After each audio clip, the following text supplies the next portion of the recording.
بات ہو رہی ہے قدرتی مرغی کی اس وقت، اور اس کو کس قسم کا فیڈ دیا جاتا ہے اور وہ ہماری صحت کے لیے بہتر کیوں ہے. پہلے تو اس بات پہ کچھ بتائیں گے میرے ڈاکٹر صاحب؟ دیکھیے، جس طرح پہلے بھی بات ہوئی تھی نا کہ جو کمرشل اور یہ بھی خیر کمرشل اسکیل کے اوپر ہی تیار ہو رہی ہیں آپ، لیکن یہ کیونکہ ہیں بہت کم ابھی لوگ، there are only very few people who are into it, so اس وجہ سے یہ اس طرح ابھی عام اویلیبل نہیں ہے. کالر لائن پہ ان کی کال پہلے لیتے ہیں. السلام علیکم جی. السلام علیکم نادیہ، کیسی ہیں آپ؟ وعلیکم السلام، شکر الحمدللہ. کون بول رہی ہیں؟ میں شفق بول رہی ہوں لاہور سے. جی شفق، کیا پوچھنا چاہیں گی ڈاکٹر رضا سے آپ؟ ڈاکٹر صاحب سے میں یہ پوچھنا چاہ رہی تھی کہ ہم جو سلیکٹیو بریڈنگ کرتے ہیں، جس طرح ہم برائلر مرغیاں یا پھر باقی سارے اینیملز اپنے لیے پروڈیوس کرتے ہیں تاکہ ہمارا نیوٹریشن سورس زیادہ ہو، تو ہم ان کی فوڈ اس طرح سے کیوں نہیں ڈیزائن کرتے کہ ہمارے لیے ہیلپ فل نہیں ہو؟ کیونکہ سلیکٹیو بریڈنگ کا مطلب ہم تو یہی سمجھتے ہیں کہ یہ ہمارے لیے ہیلپ فل، ہم اپنے لیے زیادہ ایسی اسپیشیز پروڈیوس کر رہے ہیں جو ہمارے لیے زیادہ فائدے مند ہوں گی. لیکن ہم عام روٹین میں دیکھتے ہیں کہ ہمیں جو بھی یہ برائلر مرغیاں یا پھر ہمیں جو پلانٹ سورس بھی مل رہا ہے وہ سارا ہمارے لیے فائدہ مند نہیں ہے، اس سے ہمیں نقصانات ہی زیادہ دیکھنے کو مل رہے ہیں. جی دیکھیے، بات تو یہ بالکل صحیح ہے، اور یہ جو آرگینک فارمنگ کی جس طرح آپ نے یہ بات کی، جن جگہوں کے اوپر یہ بریڈز ڈیولپ ہوئے ہیں، مثلا تھائی لینڈ کے اندر اور کچھ دوسرے ملک ہیں، ان میں اسی طرح انہوں نے سلیکٹیو بریڈنگ کی اپنی جو انڈیجنس پولٹری تھی ان کی، اور انہی کو اچھی ان میں سے وہ اسپیسیمن سلیکٹ کیے کہ جن کی گروتھ جلدی تھی اور جو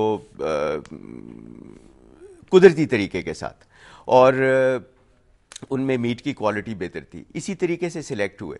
اب یہ جو برائلر ہے یہ تو ایک کمرشل بریڈ ہے، اس نے اپنا اس کی ایک خاص ڈیوریشن ہے جس کے اندر اس نے تیار ہونا ہے.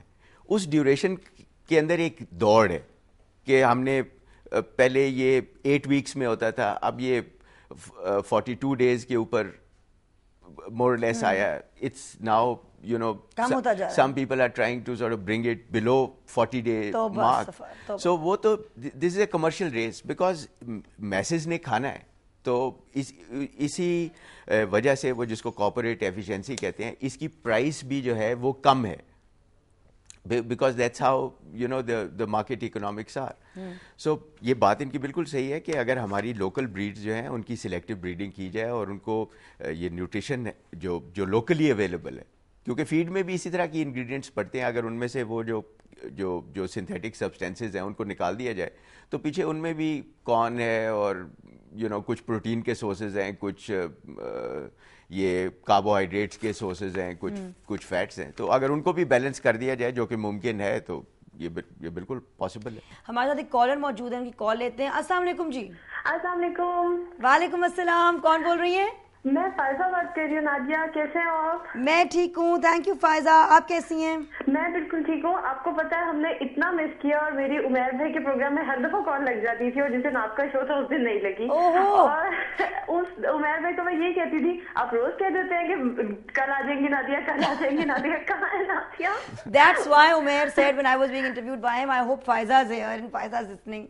بتاتے ہیں کہ وہ ان کو میں نے تنگ بہت کیا، لیکن نہیں، he really did a very good show. مجھے ڈاکٹر صاحب سے کوشچن پوچھنا ہے. I've got pets in my house.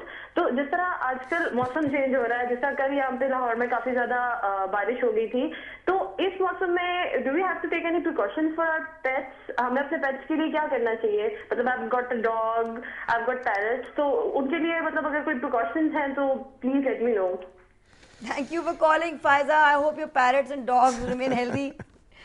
It's a big jump from poultry to pets. دیکھیے، یہ جو موسم ہے یہ ہے ایکٹو پیراسائٹس، جو ایکسٹرنل پیراسائٹس ہیں، جس طرح ٹکس ہیں اور فلیز ہیں. سو یہ ایک بڑا امپورٹنٹ ہے. سمر کے اندر ہی یہ، کیونکہ ونٹر میں تو یہ ہائبرنیٹ کر جاتے ہیں، سمر کے اندر یہ ریسرفیس ہوتے ہیں. So it's very important. And اس کے لیے آپ جو پروڈکٹس ہیں وہ کسی بھی آپ نے ویٹ سے مشورہ کر کے تو ضرور استعمال کیجیے. باقی پیرٹس کے لیے یہ ہے کہ جو آپ سیڈز ویڈز استعمال کرتے ہیں اس کو بازار سے لاتے ہیں تو اس پہ اکثر وہ پیسٹیسائڈز وغیرہ لگا دیتے ہیں. So the best thing sunflower کے یا جس طرح, so the best thing is to bring them home, wash them up, rinse them with water a lot, then spread them on any piece of cloth and let them dry, and then store them in a airtight jar and then use it. So that's the best way to do that. Yeah. And vis-a-vis poultry, تو thank you so much for your advice, doctor صاحب. اور ہماری یہی دعا ہے کہ کچھ awareness ہم نے آج اس پروگرام کے ذریعے پھیلائی. آپ کو ڈاکٹر صاحب will be back with us inshallah when I come back from Karachi.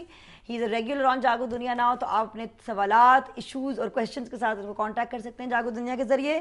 اور اپنا خیال رکھیں اور اپنے جانوروں کا خیال رکھیں. اور میں کیونکہ نیل نے, ہمارے جو دوست ہیں انڈیا سے, انہوں نے اتنی خوبصورت بات کی پاکستان کے حوالے سے, میں اتنا ضرور کہتی جاؤں کہ دلی میں جو درخت تھے they were beautiful. جگہ جگہ پہ اتنا خوبصورت سایہ تھا دلی میں درختوں کا, ہر جگہ چھاؤں تھی.